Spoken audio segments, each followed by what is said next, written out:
Hello friends, welcome to ashamrozgar.com. আজি আমি JLEE এক্সামৰ বিষয়ে আমি কথা পাতিম। ইয়াতে এপ্লিকেশ্যন আহিছে, আপোনালোকে ফিল আপ কৰিব পাৰে। তো ইয়াতে কি কি ক্ৰাইটেৰিয়া এইটো আমি চাম। ফাৰ্ষ্টতে আপোনালোকে ashamrozgar.com এই ৱেবছাইটটো খুলি ল'ব বা আমাৰ এপ্লিকেশ্যন আছে প্লে ষ্টৰত, এইটো ডাউনলোড কৰি ল'ব। ইয়াতে ক্লিক কৰি কৰিব পাৰে বা প্লে ষ্টৰত কৰিব পাৰে। আৰু আমাৰ ইউটিউব চেনেল ছাবস্ক্ৰাইব কৰিব, লগতে আমাৰ হোৱাটছআপ আৰু টেলিগ্ৰাম চেনেল জইন হৈ ল'ব। তো ইয়াতে খোলাৰ পিছত আপোনালোকে সেকেন্ড যেটো আমাৰ অপচন আছে ইয়াতে চাব পাৰে। ইয়াতে সেকেন্ড পোষ্ট বা ইয়াতে আপোনালোকে পাব পাৰে এডমিশন ক্লিক কৰিলে পাব বা ইয়াতে ক্লিক কৰিলে পাব। তো যেহেতু আমি ইয়াতে ৰিসেন্টলি আমি পোষ্ট কৰিলো, তো ইয়াতে চাব পাৰে। তো ইয়াতে ক্লিক কৰি চাব পাৰে আসাম JLEE 2026 নোটিফিকেশন। তো ইয়াতে কেনেকুৱাকে এপ্লিকেশ্যন প্ৰসেস হ'ব আৰু লগতে কিমান এলিজিবিলিটি ক্ৰাইটেৰিয়া আছে এইবিলাক আমি চাম ইয়াতে। ওকে, তো ফাৰ্ষ্টতে আমি চাম এইটো লেটাৰেল এন্ট্ৰি এক্সাম হয়, জইণ্ট লেটাৰেল এন্ট্ৰি। ঠিক আছে, তো আপোনালোকে কি কৰিব লাগিব, ইয়াতে থাৰ্ড চেমত আপোনালোকে ডাইৰেক্ট এডমিশ্যন পাব বিটেক কোৰ্সত। আৰু এটা আমাৰ ASTU আন্ডাৰত হ'ব এক্সামটো, আৰু আমাৰ এইটো ষ্টেট লেভেল এক্সাম হয়। আৰু লগতে আপোনাৰ এক্সামটো মোড কি হ'ব, আমাৰ অফলাইন মোডত হ'ব, পেন পেপাৰ বেছ হ'ব এক্সামটো। আৰু এক্সাম ডেট হ'ল আমাৰ 21 জুন 2026ত আমাৰ এক্সাম হ'ব। আৰু আমাৰ এক্সামটো কি থাকিব, 3 আৱাৰ্ছত থাকিব। আৰু আপোনালোকে এই এপ্লিকেশ্যনখন আপোনালোকে কেনেকুৱাকৈ ভৰিব, অনলাইনত ভৰিব লাগিব। ঠিক আছে, ফাৰ্ষ্টতে আপুনি অসমৰ হ'ব লাগিব বা ইয়াত চাব পাৰে তলত কি কি আৰু ক্ৰাইটেৰিয়া লাগিব। আৰু আপোনালোকে মেইনলি ইয়াতে এডুকেশ্যন কোৱালিফিকেশ্যনটো চাব পাৰে। আপোনালোকে 3 ইয়াৰ ডিপ্ল'মা থাকিব লাগিব, পলিটেকনিক ডিপ্ল'মা যেটো আমাৰ থাকে সেইটো আপোনালোকে ডিপ্ল'মা পাছ থাকিব লাগিব। বা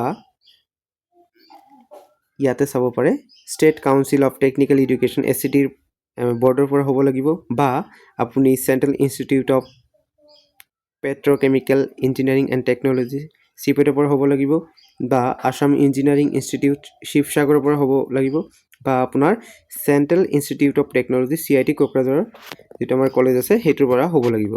মেইনলি আপোনাৰ ডিপ্ল'মা বা 3 ইয়াৰ পলিটেকনিক আপোনাৰ কোৰ্স পাছ থাকিব লাগিব, তেতিয়াহে আপোনালোকে থাৰ্ড চেমত ডাইৰেক্ট এডমিশ্যন পাব বিটেকত। ইয়াতে চাব পাৰে নোটছত।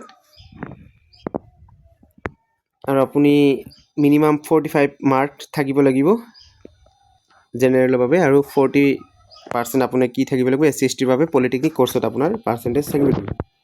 Okay, application fees 2000। আৰু ইয়াতে এপ্লিকেশ্যন ষ্টাৰ্ট হৈ গৈছে 11 মে'ৰ পৰা, আৰু লাষ্ট ডেট থাকিব আমাৰ 19 মে 2026। তো বেছি দিন নাই, 5 দিনমান আছে। আপোনালোকে ইয়াতে ক্লিক কৰি এপ্লাই কৰিব পাৰে, লগতে ইয়াতে অফিচিয়েল নোটিফিকেশ্যন ক্লিক কৰিলে পাব।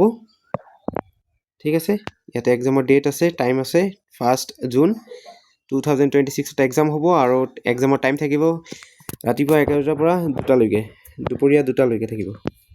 আৰু টোটেল মাৰ্কছ 400 মাৰ্কৰ থাকিব। 3 ঘণ্টাৰ এক্সাম থাকিব, MCQ বেছ 100টা কুৱেশ্যন থাকিব, আৰু কুৱেশ্যনটো আমাৰ ফুল্লি ইংলিছত থাকিব। ওকে, ইয়াতে নেগেটিভ মাৰ্ক আছে, এটা এনচাৰৰ বাবে 1 মাৰ্ক ডিডাক্ট হ'ব। আৰু এক্সাম চেণ্টাৰ অনলি যোৰহাট আৰু গুৱাহাটীতহে আছে, আপোনালোকে চাই ল'ব। ইয়াতে চিলেবাছ হয় গোটেইখিনি, যিবিলাক আমাৰ ডিপ্ল'মা পাছ আছে চব ব্ৰাঞ্চৰ বাবে এইখিনিয়ে আপোনাৰ হেৰি থাকিব, চিলেবাছ থাকিব। মেথামেটিক্স থাকিব 38টা কুৱেশ্যন, বেছিক কম্পিউটাৰ চায়েন্স 10টা কুৱেশ্যন থাকিব, ইঞ্জিনিয়াৰিং গ্ৰাফিক্স 10টা কুৱেশ্যন। আৰু ইয়াতে ব্ৰাঞ্চ অফ ইঞ্জিনিয়াৰিং, যদি আপুনি চিভিলৰ হয় তো চিভিলৰ পৰা আপোনাৰ 50টা কুৱেশ্যন থাকিব, বা আপুনি মেকানিকেল হ'লে মেকানিকেলৰ পৰা 50টা কুৱেশ্যন থাকিব, বা আপুনি যিকোনো ব্ৰাঞ্চৰ হয় সেই ব্ৰাঞ্চ হিচাপে আপোনাৰ ইয়াতে কুৱেশ্যন থাকিব। তো ভিডিঅ'টো কেনেকুৱা পালে নিশ্চয় জনাব, আৰু লগতে আমাৰ ইউটিউব চেনেল ছাবস্ক্ৰাইব কৰিব। আৰু আপোনালোকে এইটো আমাৰ এপ্লিকেশ্যনটো এপ্লাই কৰিব পাৰে, বা আপুনি লেটাৰ এণ্ট্ৰি দি আপুনি সোমাব পাৰে।